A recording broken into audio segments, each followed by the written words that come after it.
नमस्कार मित्रों, आशा करता हूँ आप बहुत अच्छे होंगे। आज है 15 अगस्त, एक ऐसा दिन, एक ऐसा दिवस जिसका नाम है स्वतंत्रता दिवस। लेकिन ये एक 75वां स्वतंत्रता दिवस है, इसलिए इसका नाम या इस उत्सव को आज़ादी का अमृत महोत्सव कहा गया है। बाकी सब तो ठीक है, अधिकांश लोग इस बात को जानते भी हैं और सब जानते हैं, और इस आज 15 अगस्त को सभी देशवासी इसको मना रहे हैं। लेकिन देशवासियों से एक बात यदि पूछी जाए या हम अपने आप से ही प्रश्न करें कि क्या वास्तविकता में हम आज़ाद हैं? यदि हम इतिहास के पीछे जाएं तो यदि देखते हैं कि 1857 से हमारा उपनिवेशवाद काल शुरू हुआ। अब उपनिवेशवाद क्या होता है, इसको भी थोड़ा समझ लेते हैं। उपनिवेशवाद उसे कहते हैं जैसे किसी अन्य राष्ट्र के द्वारा किसी राष्ट्र को अपने द्वारा नियंत्रित करना, शासन करना उस पर। जिस प्रकार से अंग्रेज भारत के नहीं थे, ब्रिटेन के थे। उन्होंने हमारे देश को अपने नियंत्रण में रखा, उस पर शासन किया।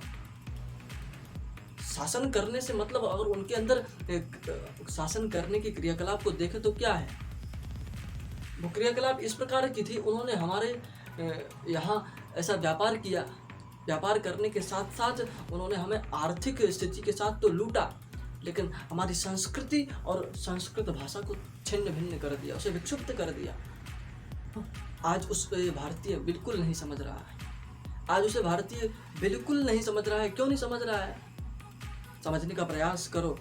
उन्होंने जब आपको हराने के लिए संस्कृति और संस्कृत को अपने हाथ में लिया, बिगाड़ने का सोचा, तो आप इतना तो आप दिमाग लगा सकते हैं कि हमारी संस्कृत और संस्कृति कितनी ऊंची है।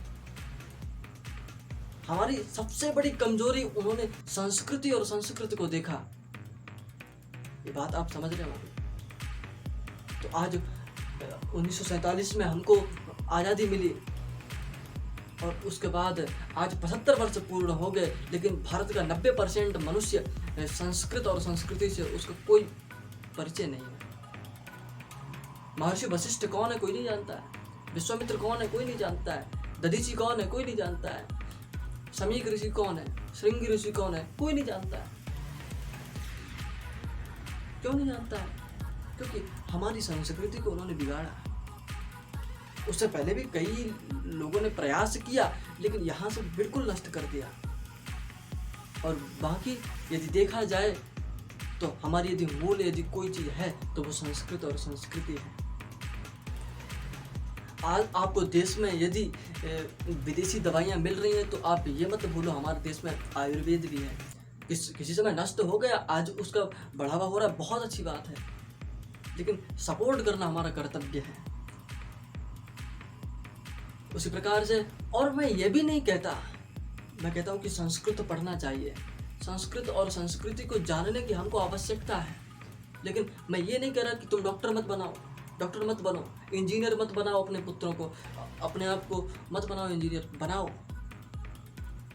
लेकिन I know it is compulsory to knowledge of other languages और एनी लैंग्वेजेस, लेकिन उन लैंग्वेज को जानने के चक्कर में हम अपनी मदर लैंग्वेज को भूल जाए, ये बहुत बड़ी गलती हमारी है। हमारी सबसे बड़ी गलती है जो हम अपनी मातृभाषा को भूल रहे हैं, हम अपने कल्चर को भूल रहे हैं।